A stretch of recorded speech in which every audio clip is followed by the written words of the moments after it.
So hello everyone, my name is Santosh Kumar और मैं math stat classes चलाता हूँ बच्चों के लिए। जैम गेट स्टैटिस्टिक्स के लिए बच्चों का हेल्प करता हूँ। तो अभी हमारे साथ दीप्तांशु मिश्रा है, जिनका इस बार आईआईटी एग्जाम मैथमेटिकल स्टैटिस्टिक्स 2023 में इनका रैंक 33 है। तो अभी हम इनसे जानेंगे इन्होंने कैसे प्रिपरेशन किया, कैसे स्टार्ट किया, और जो 2025 के जो स्टूडेंट्स हैं वो इनसे क्या सीख सकते हैं वो हमें बताएंगे। तो first of all congratulation Deeptanshu. Thank you sir. तो बताइए, थोड़ा अपने बारे में बताइए, कैसे कहाँ से हैं आप और कैसे कैसे अभी तक आपका जर्नी रहा अभी सर मैं यहाँ बहराइच उत्तर प्रदेश का रहने वाला हूँ। और 2022 में मैंने बीएचयू से बीएससी पास आउट हूँ। इसके बाद मैंने आईएसएस की प्रिपरेशन शुरू की। और लास्ट ईयर मैंने पेपर दिया था आईएसएस का। उसमें 417 मार्क्स थे। इस साल भी प्रिपरेशन अभी कर रहा हूँ। और इस साल मैंने जेएम जैन पेपर दिया कि कुछ और अपॉर्चुनिटी खुलेंगी पीजी करके। गुड। तो अच्छा, तो आईएएस भी कर रहे हैं। हाँ, तो वहाँ से बॉम्बे आप जाएंगे या आप कानपुर जाएंगे तो वहाँ से कई सारे लोग आपको मिलेंगे जो आईएएस भी निकालते हैं। जैसे मेरे ही सीनियर थे, सुजीत प्रधान है या योगेश बिजला है। ये लोग आईआईटी बॉम्बे से ही पढ़े हैं और बाद में इन्होंने जॉब ना ज्वाइन करके, मतलब प्लेसमेंट हुआ था। योगेश बिजला एक्सेंचर में जॉब भी किया 2 साल, फिर छोड़ के वो आईएएस तैयारी करने लगे। सुजीत प्रधान जो थे उन्होंने डायरेक्टली जॉब, मतलब प्लेसमेंट में बैठे ही नहीं डायरेक्टली। ऐसे ही कानपुर में कई सारे लोग होंगे, क्योंकि मैं बॉम्बे से हूँ तो मैं आईआईटी बॉम्बे वालों को जानता हूँ। तो अगर आपको अगर ऐसे जरूरत पड़ेगी तो हम उनका नंबर शेयर कर सकते हैं, ऐसे आपके कांटेक्ट में भी लोग होंगे ही। तो हम लोग अभी। सर आपने शेयर किया था, मैं बताना चाहूंगा आपसे, मैंने इस बारे में बात की थी तब आपने शेयर किया था। अच्छा, वाह, तो सही, आप पहले से ही जानते हैं, बहुत बढ़िया। तो ठीक है। तो मुझे लगता है आप तैयारी कर रहे हैं तो आप भी निकाल लेंगे, मुझे ऐसा उम्मीद है। 1-2 साल में आप एमएससी करते हुए आप निकाल लेंगे। अब एमएससी कीजिए, अच्छा डिसीजन है। आप एमएससी करेंगे, बहुत कुछ सीखेंगे वहाँ पे। आपका मेंटल लेवल इंक्रीज होगा, इन्वायरमेंट, एक बेटर इन्वायरमेंट मिलेगा आईआईटी में आपको। जो लोग अभी आपके आसपास आसपास हैं, आप आईआईटी में जाएंगे तो बेटर लोग आपसे आसपास होंगे, तो उससे एक मेंटल आपका ना लेवल भी इंक्रीज होता है। और वहाँ भी और लोग मिलेंगे आपके जैसे जो आई से तैयारी कर रहे होंगे। तो मुझे भी, चूंकि आप पहले से कर रहे हैं, तो मुझे लगता है 1-2 साल में आप एमएससी करते करते निकाल लेंगे। इस उम्मीद के साथ आगे बढ़ते हैं। तो एक मिनट, ये हर्ष म्यूट कर दो। हाँ चलिए, तो अभी हम लोग क्या कंटिन्यू करते हैं। तो जैम की प्रिपरेशन का बताइए कि आप जैम की प्रिपरेशन कैसे कैसे शुरू किए, और 33 आपका इतना अच्छा रैंक है। तो कैसे कैसे आपका जर्नी रहा, मतलब जैम पे। प्रिपरेशन में स्टैटिस्टिक्स फंक्शन।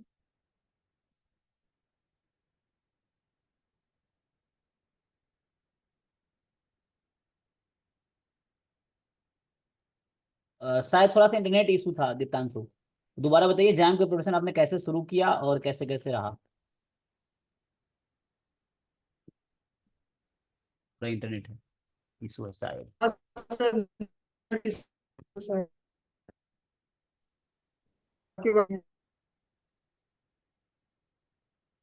अभी ठीक है सर। अच्छा, वो मेरा इंटरनेट ही, वो आपका ठीक है, मेरे साइड से इंटरनेट कनेक्शन प्रॉब्लम था। ठीक है, अब आ गया। सो आई थिंक मेरे साइड से ही प्रॉब्लम था। Okay okay. हाँ, तो मैं क्वेश्चन ये पूछ रहा था कि आपने कैसे जैम की प्रिपरेशन स्टार्ट किया और कैसे कैसे इतने अच्छे रैंक तक पहुंचे, एक बार बताइए, ताकि जो नए बच्चे हैं। सर क्योंकि मैं आईएसएस की प्रिपरेशन कर रहा था, तो स्टैट्स का पोर्शन मेरा लगभग तैयार था। इसके बाद नवंबर में मैंने डिसाइड किया कि इस बार एट एग्जाम भी देना है, तो देन आके कोचिंग ज्वाइन की। और मैथ पोर्शन में उसमें काफी हेल्प मिली। अच्छा, वेरी गुड। तो हाँ, क्योंकि आप आई से तैयारी कर रहे हैं तो ऑलरेडी आपका स्ट्रॉन्ग पोर्शन, आप अच्छा मार्क्स भी ला रहे हैं, तो आपका स्टैट स्ट्रॉन्ग था, तो मैथ्स पोर्शन में थोड़ा हेल्प मिला। और बाकी डाउट सेशन ये सब चलते ही थे, तो ये यस तो सर। गाइडेंस रहा, है ना। बिल्कुल। तो अब जैसे बच्चा ये जान, अच्छा, आप मेरे बारे में कैसे जाने, आप यूट्यूब पे देखे थे या कहीं और से पता चला था। सर यूट्यूब के थ्रू। अच्छा, यूट्यूब के थ्रू, फिर हमारे कांटेक्ट किया आपने, फिर हमारी क्लासेस ज्वाइन की। तो क्या लगता है कितना हेल्प किया हमने, किस किस, एक तो आपने बताया कि मैथ पोर्शन में आपको हेल्प किया, फिर दूसरा से गाइडेंस हो गया, है ना, और जैसे हो गया कि डाउट सेशन हम रखते थे, उसमें भी आपको हेल्प हुआ होगा। Yes sir.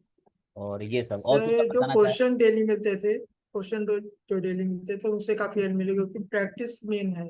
हम्म। थ्योरी एक बार अच्छे से कवर करने के बाद प्रैक्टिस मेन हो जाती है। यस। जितना ज्यादा क्वेश्चन प्रैक्टिस करेंगे पेपर में उतना अच्छा अप्लाई कर पाएंगे। यस, मतलब ज़्यादा से ज़्यादा क्वेश्चन प्रैक्टिस करना है, तो क्वेश्चन में भी आपको हेल्प मिला, ठीक है। बस। तो चूंकि आप ऑलरेडी स्टैट्स पहले से कर रहे हैं, तो कुछ जो बच्चा मान लीजिए कोचिंग नहीं भी कर रहा है, अगर वो चाहे कि आप कुछ बुक्स बता दीजिए जिससे आप पढ़ रहे थे, चाहे स्टैटिस्टिक्स पोर्शन हो या मैथमेटिक्स पोर्शन। सर ग्रेजुएशन के टाइम पे मैं एनपीटीईएल के कोर्सेज काफी काफी देखता था। इसमें सोमेश सर हैं। तुम्हारा मैं हाँ। खड़गपुर में हूँ और सोमेश सर यहीं पे, इनके बगल में ही ऑफिस है, तो मैं अभी यहीं पे यस कैंपस सर। पे। अच्छा, तो सोमेश सर के वीडियो हाँ काफी तो फेमस है। हम्म। वैसे, और सलभ सर हो गया। हाँ इनके मतलब काफी लेक्चर पढ़े हैं। आईआईटी प्रोफेसर की तो काफी हेल्पफुल है। और कसेला बर्गर की बुक पढ़ सकते हैं। हॉक की बुक में पढ़ता हूँ। हाँ। ये दो बुक जो है काफी अच्छी है। ओके और तो अगर कोई फर्स्ट फर्स्ट ईयर स्टूडेंट है तो मैं नाम भूल रहा हूँ, थोड़ा एक रिकॉल कर ले। हाँ हाँ हाँ। अभी रिकॉल करके तो सब बताते हैं। ठीक, हाँ, या तो प्रसन्ना साहू वाली होगी या फिर रॉस वाली होती है, या और भी बुक हो सकता है कोई। तो आपने जैसे बताया एनपीटीईएल कोर्सेज शुरू में आपने फॉलो किए, सोमेश कुमार सर के प्रोबेबिलिटी और इन्फेरेंस के हैं, तलब सर के यस हैं, सर। और बाकी आपने हॉगन क्रेग वाली बुक बताई और कैसे लाबरगर हो गया। ठीक है, तो ये तो कुछ बुक के नाम हो गए। जो आप कितने घंटे पढ़ाई करते हैं, जैसे मान लीजिए आपने जब हमारी कोचिंग ज्वाइन की या उससे पहले भी, तो डेली आप जैम प्रिपरेशन को कितना टाइम देते थे? सर 5-6 घंटे, 5 से 6 घंटे। मीन्स जैम के स्पेस मीन्स मैथ पोर्शन के लिए नवंबर से मैंने 2 से 3 घंटे दिए। और अच्छा। बाकी टाइम स्टैटिस्टिक्स ओके, और मतलब टोटल। आईएसएस का। हम्म। तो टोटल 5-6 घंटे आपने प्रिपरेशन को दिए, ठीक है, 2-3 घंटे मैथ्स को, बाकी वो, और बाकी आईएसएस का आपका चल ही रहा था या हुआ था। ठीक है। तो जैसे पीवाई क्यूज का बताइए, पीवाई क्यूज आपने कैसे सॉल्व किए? यूनिट वाइज पहले किए, फिर ईयर वाइज किए, या रैक ईयर वाइज किए, कितनी बार सॉल्व किए? सर पीआईक्यू मैंने टॉपिक वाइज सॉल्व किए। हम्म। जैसे एक टॉपिक कवर होता गया वैसे उसके पीआईक्यू देखे और सॉल्व किए। ओके, उसके बाद ईयर वाइज आपने सॉल्व नहीं किए बाद में, एंड में? बाद में जब क्वेश्चन लगभग प्रैक्टिस ही कर चुके थे तो याद हो गए थे एक तरह अच्छा, से कहें तो। इतना प्रैक्टिस कर लिए, बहुत बढ़िया। हम्म। ठीक है। तो अगर कोई बच्चा जैसे 2025 के लिए मान लो तैयारी शुरू कर रहा है, तो कैसे कैसे वो जर्नी कवर करेगा, या आपके हिसाब से क्या करना चाहिए उसको? सर उसको तो पहले अपने कॉन्सेप्ट क्लियर करने चाहिए। जो वीडियो मैंने बताया लेक्चर एनपीटीईएल पे वो कवर करने चाहिए। इसके बाद ज्यादा से ज्यादा क्वेश्चन प्रैक्टिस करनी चाहिए। क्योंकि क्वेश्चन जितने ज्यादा प्रैक्टिस कर लेगा उतने ही ज्यादा मार्क्स बढ़ने के चांसेस बढ़ जाएंगे। इस हम्म। बार मार्क्स भी काफी ज्यादा गए हैं जैसे कि। हाँ, इस बार तो तो बहुत हाई चला गया। ओके, तो आपने ऐसे मॉक टेस्ट भी नहीं दिए हमारे यहाँ भी, और ऐसे कहीं नहीं? नहीं सर, मॉक टेस्ट नहीं दी थी। मतलब आप एक एग्जाम्पल हैं कि बिना मॉक टेस्ट के भी अच्छे रैंक लाए जा सकते हैं। ठीक। Yes sir. तो आपने सिर्फ सिलेबस किया और पीवाईक्यू सॉल्व किए, और उसके बाद ठीक है, बहुत बढ़िया। जो लोग मीटिंग में, अगर तुम्हें कुछ पूछना हो हर्ष या सरबीन, तो आप पूछ सकते हैं प्रिपरेशन के रिगार्डिंग। ठीक है। अच्छा, आप तो हमारे उसमें रिकॉर्डेड वीडियोस भी आपने सिर्फ मैथ्स पोर्शन के मेनली देखा था, है ना? जो रिकॉर्डेड हाँ लेक्चर, सर केवल मैथ है। मैथ्स के स्टैट्स आपका ऑलरेडी आपको लगता है प्रिपेयर था। ठीक है। ठीक है, हर्ष, सरबीन या राहुल, आप लोगों को कुछ क्वेरीज हो तो आप चैट में पूछ सकते हैं या अनम्यूट कर सकते हैं, ठीक है, या बाकी लोग जो हैं। ठीक है, तो आगे हम थोड़ा बढ़ते हैं।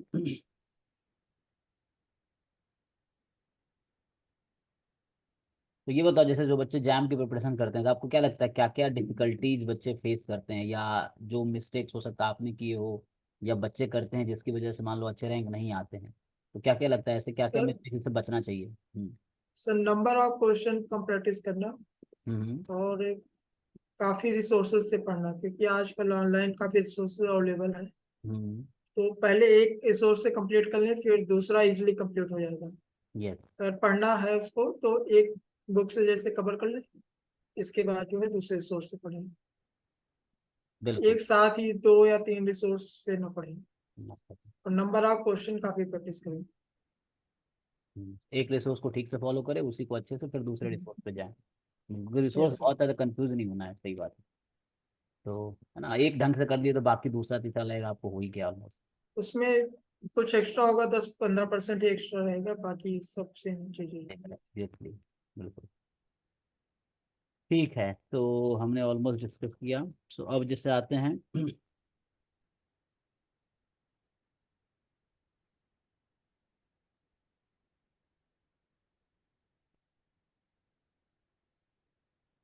तो आपका एग्जाम्पल थोड़ा सा अलग है। कुछ बच्चे बोलते हैं कि मॉक टेस्ट देना बहुत जरूरी है, बिना मॉक टेस्ट का एग्जाम नहीं निकलता है, लेकिन आपने ऐसे पॉसिबल किया है इसको बिना मॉक टेस्ट दिए भी, है ना। ये है। और सिर्फ प्रिपरेशन नॉलेज और कॉन्सेप्ट के बेस पे, है ना, पीवाई यूज करके और कॉन्सेप्ट सिलेबस कंप्लीट करके। सो ठीक है। तो हम लोग एंड करेंगे मीटिंग। अगर किसी को क्वेरी है तुम अभी पूछ सकते हो, बाकी अमन, सरवीन, राहुल, हर्ष और बाकी लोग। अदरवाइज हम एंड करेंगे मीटिंग। बस एक लास्ट क्वेश्चन मैं पूछता हूँ इनसे। सो फिर से एक बार बताइए, जैसे जो बच्चा प्रिपरेशन अभी, जैसे मान लो मैं फिर से बोल रहा हूँ कि 2025 का कोई बच्चा है, अच्छा कोचिंग का कितना हेल्प होता है आपको लगता है? कोचिंग हेल्प करता है? जिसको बच्चा कोचिंग ज्वाइन करने से क्या फायदा होगा, नहीं ज्वाइन, क्योंकि मुझे पता है कि बिना कोचिंग भी किया जा सकता है, आप भी कर सकते थे, थोड़ा बहुत हमने हेल्प किया होगा, बहुत कम, पता कर तो आप ऐसे भी लेते। सर कोचिंग से हेल्प करता है। कंटिन्यूटी मेंटेन रहती है। हम्म, जिस कंटिन्यूटी मेंटेन रहती है, डेली जो है क्वेश्चन प्रैक्टिस करते हैं। तो उससे अगर पेपर के टाइम पे डेली क्वेश्चन प्रैक्टिस करते हैं तो स्पीड एक मेंटेन रहती है। तो पेपर में जो है उससे काफी हेल्प मिलती है। कंटिन्यूटी पर रहती है। कोई अगर फर्स्ट सेकेंड ईयर में है तो उसको कॉन्सेप्ट क्लियर करने पे ज्यादा ध्यान देना चाहिए। और थर्ड ईयर आते ही कोचिंग ज्वाइन करके मॉक टेस्ट लगा के पेपर दे। शुरू में कॉन्सेप्ट पे वर्क करें, बाद में क्वेश्चंस लगाओ बाद मॉक। में ठीक है। इस चैट में कौन पूछ रहा है?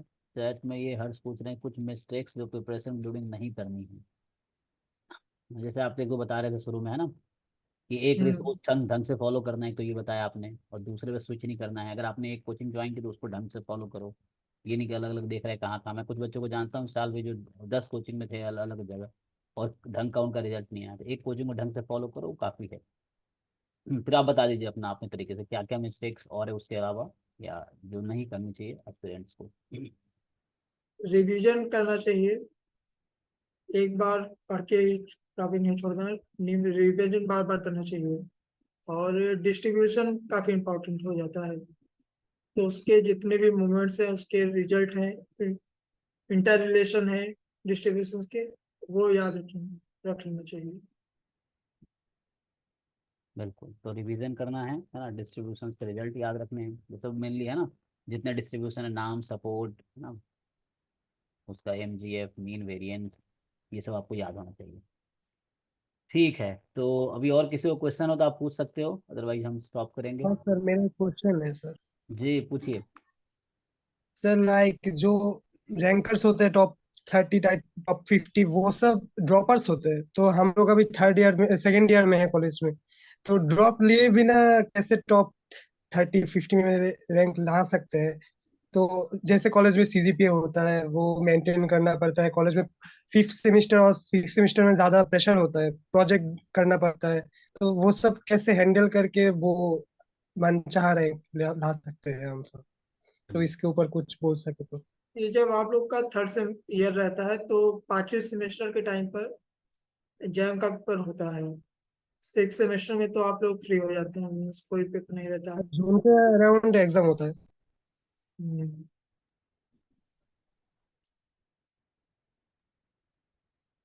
तो आप लोग जो है टाइम मैनेजमेंट पे ध्यान दीजिए थोड़ा, कि एक टाइम फिक्स कर लीजिए कि इस टाइम पे एग्जाम का पढ़ेंगे, इस टाइम क्लासेस का। और इस कोई भी बैकलॉग नहीं रहना चाहिए। किसी भी दिन का टॉपिक न छोड़िए, उन्हें पढ़ लीजिए बस।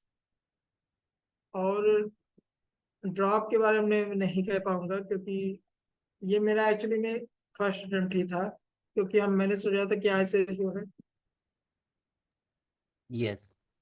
सो इन्होंने चूंकि फर्स्ट टाइम सोचा जैम देते हैं, और फर्स्ट टाइम में इन्होंने क्वालिफाई कर लिया। ये है, पहले चूंकि आई से तैयारी कर रहे थे तो उसका थोड़ा फायदा जरूर मिला है, लेकिन इन्होंने ड्रॉप लिया नहीं ऐसे कि 2-3 बार जैम दिया ऐसा, है ना। तो ये फर्स्ट टाइम इन्होंने जैम दिया है, फर्स्ट टाइम इनका अच्छा रैंक। ये है। बाकी जो सबसे बड़ा का टाइम मैनेजमेंट, आपको सेमेस्टर और जैम प्रिपरेशन के बीच टाइम मैनेजमेंट करना होगा। टाइम डिवाइड कर लो कि इतना टाइम जैम को डेली देना, तुम डेली 2 घंटे ही दो काफ़ी है, बट कंसिस्टेंटली रेगुलर बेसिस पे पूरे साल उसको कंटिन्यू रखो। ये है। ये जरूरी है।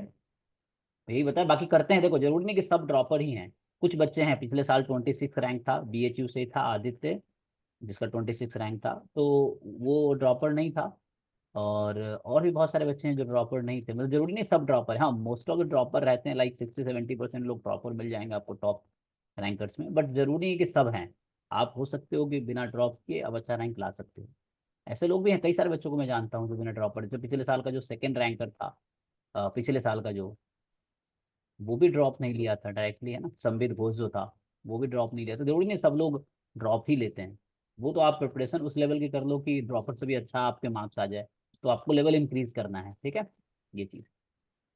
सर जी मैं एक चीज और ऐड करना चाहूंगा जी कि जी। जब मैं थर्ड ईयर में था तो मेरे बैच से 5 लोगों का सिलेक्शन हुआ था,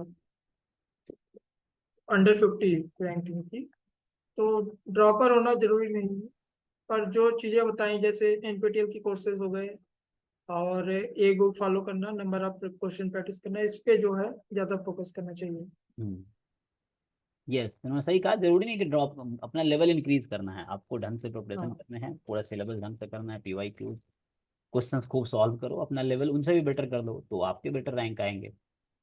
तो you have to improve yourself, तो हो जाएगा, थर्ड ईयर में भी आप कर सकते हो। अब बहुत सारे लोग करते भी हैं, ठीक है ना, तो इट्स नॉट लाइक 100% लोग ड्रॉपर्स ही हैं, ड्रॉपर्स ही, बहुत सारे लोग वो भी अभी आएगा सर तो पता चलेगा जी।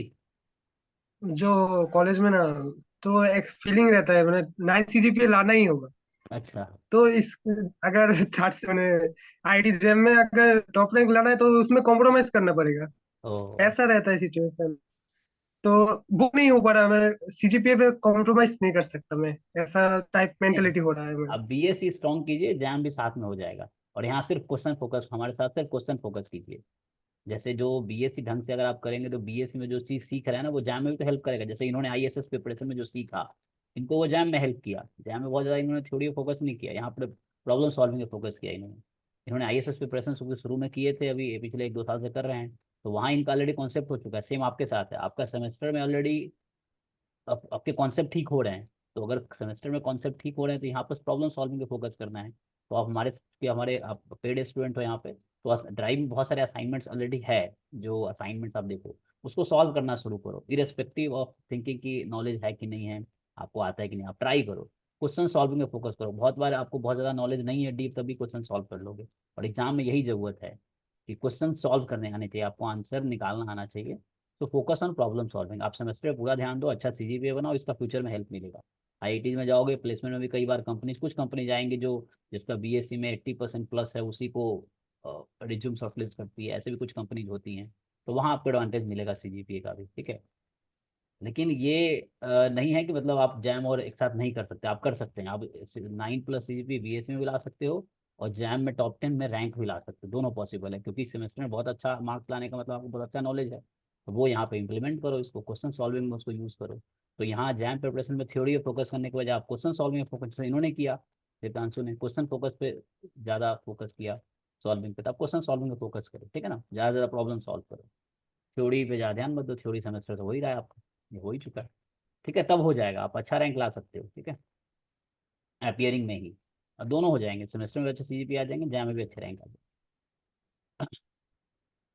ठीक है दीप्तांशु, आई थिंक तो, सेमेस्टर हाँ हाँ, बताइए। सर सेमेस्टर में जो सिलेबस रहता है और जैम का जो सिलेबस वो बिल्कुल डिफरेंट नहीं है। इसमें हाँ, काफी चीजें ओवरलैपिंग है और यस सिर्फ नंबर ऑफ क्वेश्चन ज्यादा प्रैक्टिस करने की जरूरत है। यस।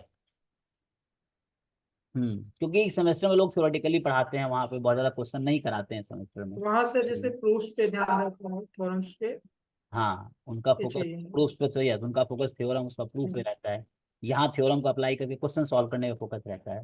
हम्म, ये आपको समझना है कि थ्योरम को यूज़ करके क्वेश्चन कैसे होगा। और सेमेस्टर में आपको प्रूफ कराते हैं, वो एग्जाम में भी प्रूफ आता है आपको BSc में, लेकिन यहाँ प्रूफ नहीं, यहाँ उसको अप्लाई करना सीखना है कि उसको अप्लाई करके कैसे क्विकली आंसर निकलेगा। तो यहाँ तो आंसर चाहिए फाइनल, है ना, ये चीज़ है। तो सविन आप कोशिश कीजिए, आप ये मत सोचिए कि BSc में है तो नहीं होगा, आप अच्छा से करेंगे तो हो जाएगा, हाँ, आप अच्छा कर सकते हैं, तो आप दोनों एक साथ अच्छा कर सकते हैं, ठीक है। ठीक है, चलिए फिर हम लोग यहीं स्टॉप करते हैं, अगर कोई और कुछ क्वेरीज नहीं है बाकी लोगों का। तो थैंक यू दीपांशु, बहुत अच्छा आपने गाइड किया बच्चों को, थैंक यू अपने टाइम के लिए, और फ्यूचर में आपको यस जरूरत पड़ेगी फिर कांटेक्ट कीजिए। और मुझे उम्मीद है आप यस सर। फ्यूचर में बहुत अच्छा करेंगे, फिर कभी हम इंटरव्यू करेंगे सर आपका। ठीक sir, thank you for your support sir. जी थैंक यू, चलिए बाय। थैंक्स।